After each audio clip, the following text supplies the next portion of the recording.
সুপ্রিয় দর্শক, আবারও ফিরে আসলাম আপনাদের প্রিয় অনুষ্ঠান জীবনের গল্প নিয়ে। আমাদের ক্যামেরার সামনে হাজির হয়েছে এক অসহায় মেয়ে। তো প্রথমে জানাই সালাম, আসসালামু আলাইকুম। আপু কেমন আছো? ওয়ালাইকুম আসসালাম। আসসালামু আলাইকুম। ভালো আছি, আপনারা কেমন আছেন? আলহামদুলিল্লাহ, আমরা ভালো আছি। আপু, তোমার নাম কি? আমার নাম শারমিন। তোমার নাম শারমিন। বাড়ি কোথায়? ফরিদপুর রাজবাড়ি। ফরিদপুর রাজবাড়ি। এখন কি ফরিদপুর রাজবাড়ি থাকো না ঢাকার কোনো আশেপাশে থাকো? এই ঢাকা আশেপাশে, মানে ছোটখাটো একটা। বলো রাজবাড়ি থাকি, দেশে বাড়ি থাকি। বলো দেশে বাড়ি থাকি। দেশের বাড়ি থাকি। ও, দেশের বাড়ি থেকে তুমি আসছো। তোমার পরিবারে কে কে আছে আপু? আমার পরিবারে আমার মা আছে, আমার ভাই আছে, আমি আছি। আমার বাবা নাই। আমার বাবা ছোটবেলায় মারা গেছে। আমার ছোট রেখে মারা গেছে। তোমাকে ছোট রেখে মারা গেছে। তোমার ভাইও কি এখন তোমাদের সাথে আছে? জি না, আমার ভাই আমাদের সাথে থাকে না। সে বিয়ে করে মানে আলাদা খায়। আমার দেখাশোনা করে না। সে বউ নিয়ে শ্বশুর শাশুড়ির সাথে মিলে জিলে আছে।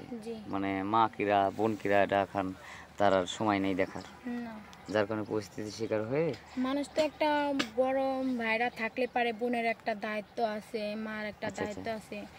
সে অন্য বউ পায়া, মানে বউ শাশুড়ি পায়া ভুলে গেছে, কথা শুনে হ্যাগেরি করে, ঠিকই আমাকে ভুলে গেছে, আমাকে দেখাশোনা করে না। আচ্ছা, এখন এই তোমার যে পরিবারটা এখন কে চালাচ্ছে, তোমার মা না তুমি?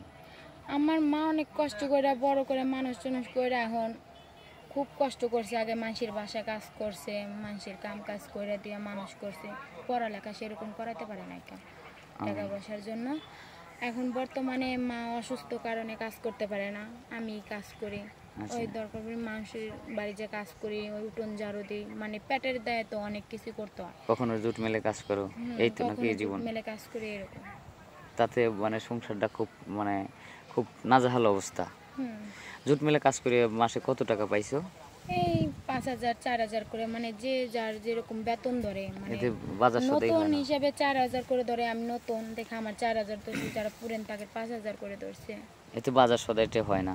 তোমাকে নিজের বাড়িতে থাকো না ভাড়া বাড়িতে থাকো? এই ভাড়া বাড়িতে থাকি, নিজেকে জায়গা জমি নাই।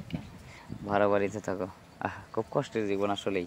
ভাড়া বাড়ি থাকা অনেক কষ্ট। তারপরেও ছোটবেলায় বাবাকে হারাইছো, বাবাটা একটা ভালো করে দিতে পারো নাই। হ্যাঁ, কত বছর বয়স ছিল সেটা পাও নাই। বয়স তোমার কত ছিল তখন? তখন 1.5 বছর ছিল। আরে, তখন তো তুমি কথাই বলতে পারো না। এই সময় তুমি বাবা ডাকটা দিতে পারো নাই। এটা তো অনেক কষ্টর। কারণ আমরা বুঝবো না, কারণ আমরা তো এখনও আমাদের বাবা মা আছে, আমরা বাবা মা এখনও আমরা ডাকি, মানে সেই সুযোগটা পাইছি, কিন্তু সেটা তুমি পাও নাই। এটা অনেক কষ্টের। সুপ্রিয় দর্শক, শুনলেন মেয়েটার করুণ কাহিনী। মাত্র 1.5 বছর বয়সে তার বাবাকে হারাইছে। আর তারপরে মা পরের বাড়ি কাজ করে অনেক কষ্ট করে তাদেরকে মানুষ করছে। শেষ বয়সে মা চেয়েছিল যে ছেলেটাকে বড় করলে কামাই করে খাওয়াবে, কিন্তু তাও তার ভাগ্য হলো না। সে বিয়ে করে পর হয়ে গেল। এখন এই মেয়েটা খুবই অসহায়, খুব কষ্টের মাধ্যমে আছে। তো যদি কোনো ভাই, দয়াশীল ভাই এই মেয়েটার দিকে তাকান, যদি কেউ তার দায়িত্ব নেন, তাহলে তার জন্য খুব ভালো হয়, তার পরিবারের জন্য ভালো হয়। আর তোমার কি আপু, এই ভিডিওটা তো আমরা পাবলিক করব, তোমার কি কোনো ফোন নাম্বার আছে? না, আমার কোনো ফোন নাম্বার নাই। এখন ফোন নাম্বার আমার ফোনই নাই। 3 বেলা ভাতে খাইতে পারি না, ফোন চালাবো কিভাবে? আমার মা অনেক কষ্ট করে করছে, আমি মানুষের বাসায় কাজ করছি, জুটে কাজ করি, নিজেরা খাইতে পারি না ঠিক মতো। ফোন কিভাবে কিনবে? এখন যদি আমার লগে যদি যোগাযোগ করতে চায়, তাহলে আপনাকে লগে যোগাযোগ করতে হবে, তারপরে এসেন আপনারা আমার ডাক দিবেন, তো এই পাইব।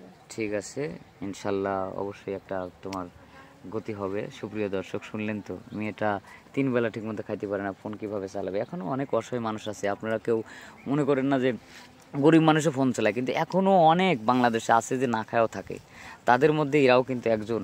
তো কেউ আমাদের অযথা ভিডিও কল করবেন না। আমাদের ফোন নম্বর দেওয়া থাকবে স্ক্রিনে, অডিও কল করবেন। আর ভালো থাকবেন, সুস্থ থাকবেন। আল্লাহ হাফেজ।